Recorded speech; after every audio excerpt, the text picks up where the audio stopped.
మూడు నదుల సంగమం కాళేశ్వరం. ఒకే పానవట్టంపై రెండు శివలింగాలు కాళేశ్వర ముక్తేశ్వర స్వామి ఉన్న పుణ్యక్షేత్రం కాళేశ్వరం. తెలంగాణలో ప్రముఖ క్షేత్రం సరస్వతి పుష్కరాలకు సిద్ధమైంది. రేపటి నుంచి ఈ నెల 26వ తేదీ వరకు పుష్కరాలు కొనసాగనున్నాయి. ఇందుకోసం రాష్ట్ర ప్రభుత్వం ఏర్పాట్లను పూర్తి చేసింది. ముందుగా నిర్ణయించిన ముహూర్తం ప్రకారం రేపు తెల్లవారుజామున 5:44 ప్రత్యేక పూజలతో పుష్కరాలు లాంఛనంగా ప్రారంభమవుతాయి. మరిన్ని వివరాలు. తెలంగాణ ఏర్పాటైన తర్వాత రాష్ట్రంలో తొలిసారి సరస్వతీ నది పుష్కరాలు జరుగుతున్నాయి. గతంలో 2013లో సరస్వతి పుష్కరాలు నిర్వహించారు. బృహస్పతి మిథున రాశిలో ప్రవేశించడంతో సరస్వతి నదికి పుష్కరాలు నిర్వహిస్తుంటారు. ప్రస్తుతం సరస్వతి పుష్కరాల్ని దేశంలో 4 చోట్ల నిర్వహిస్తున్నారు. అందులో ఉత్తరాదిలో 4 ప్రాంతాలుండగా దక్షిణాదిలో కాళేశ్వరం ఒక్కటే. నది పుట్టిన చోటుగా పరిగణించే ఉత్తరాఖండ్లోని బద్రీనాథ్, ఉత్తరప్రదేశ్లోని గంగా, యమున, సరస్వతీ నదుల సంగమ స్థానంగా భావించే ప్రయాగ్రాజ్, గుజరాత్లోని సోమనాథ్, రాజస్థాన్లోని పుష్కర్లో ఈ మహాక్రతువు నిర్వహిస్తున్నారు. కాళేశ్వరంలో పుష్కరాల ప్రారంభోత్సవానికి సీఎం రేవంత్ రెడ్డి హాజరవుతారు. ఈసారి పుష్కరాల కోసం జయశంకర్ భూపాలపల్లి జిల్లా కాళేశ్వరంలో ఏర్పాట్లు చేశారు. భక్తులకు మౌలిక వసతులు కల్పించేందుకు ప్రభుత్వం 35 కోట్ల రూపాయలతో శాశ్వత నిర్మాణాలను చేపట్టింది.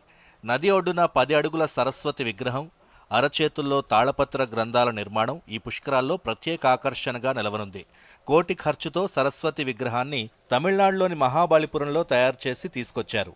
ఈ విగ్రహాన్ని సీఎం రేవంత్ రెడ్డి ఆవిష్కరించనున్నారు. 15వ తేదీ నుంచి 12 రోజులు కూడా సరస్వతి పుష్కరాలు కాళేశ్వరం ముక్తేశ్వర ఆలయంలో జరగబోతా ఉన్నాయి. అక్కడ సరస్వతి పుష్కరాలు 12 సంవత్సరాల తర్వాత జరగబోతున్న ఈ పుష్కరాలకు మీరందరూ కూడా పెద్ద ఎత్తున రావాలి, పాల్గొనాలి అని చెప్పి ఈ సందర్భంగా ప్రభుత్వం తరఫున మిమ్మల్ని ఆహ్వానిస్తా ఉన్నాను. ముఖ్యంగా ఈ 12 రోజులు కూడా వివిధ ప్రాంతాల నుంచి పీఠాధిపతులు వచ్చి రోజు ఒక రకమైనటువంటి యజ్ఞాలను, హోమాలను 12 రోజులు కూడా నిరంతరంగా జరిపించడం జరుగుతుంది. పుష్కర స్నానం చేసి మళ్ళీ దేవుణ్ణి దర్శించుకొని ఈ యొక్క యజ్ఞాలు, యాగాలను కూడా దర్శించుకొని సంతోషంగా మీరందరూ కూడా తిరిగి వెళ్ళాలని తెలంగాణ వచ్చిన తర్వాత మొదటి పుష్కరం ఇది. కాశీ నుంచి వచ్చే 7 పండితులు ఒకేసారి హారతి నిర్వహించే విధంగా ఏర్పాట్లను చేశారు. సరస్వతి పుష్కరాల్లో నిత్యం ఒకరు చొప్పున 7 పీఠాధిపతులు రానుండగా వారికి ప్రత్యేక విడిది సిద్ధం చేశారు. త్రివేణి అతిథి గృహాన్ని సర్వాంగ సుందరంగా తీర్చిదిద్దారు. భక్తులు సేదతీరేందుకు చలువ పందిళ్లు కూడా సిద్ధం చేశారు. ఆలయ ప్రాంగణంలో యాగాలు నిర్వహించేలా నిర్మాణాలు చేపట్టారు. జ్ఞాన సరస్వతి ఘాట్ వద్ద 30 కాటేజీలు నిర్మించారు. దక్షిణ భారతదేశంలో కేవలం కాళేశ్వరంలోనే సరస్వతి పుష్కరాలు జరుగుతుండడంతో తెలంగాణతో పాటు ఏపీ, మహారాష్ట్ర, ఛత్తీస్గఢ్, కర్ణాటక రాష్ట్రాల నుంచి ప్రతిరోజు 1,00,000 నుంచి 1,50,000 మంది వరకు భక్తులు వస్తారని అంచనా వేస్తున్నారు. పుష్కరాలకొచ్చే భక్తులు హెలికాప్టర్లో ఆహ్లాదంగా విహరించేందుకు ప్రభుత్వం జాయ్ రైడ్లను ఏర్పాటు చేసింది.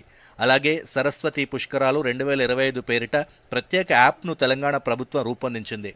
రాష్ట్ర వ్యాప్తంగా వివిధ ప్రాంతాల నుంచి కాళేశ్వరంకు వచ్చే భక్తుల కోసం ఆర్టీసీ ప్రత్యేకంగా బస్సులు నడుపుతోంది. Bureau report, Doordarshan news.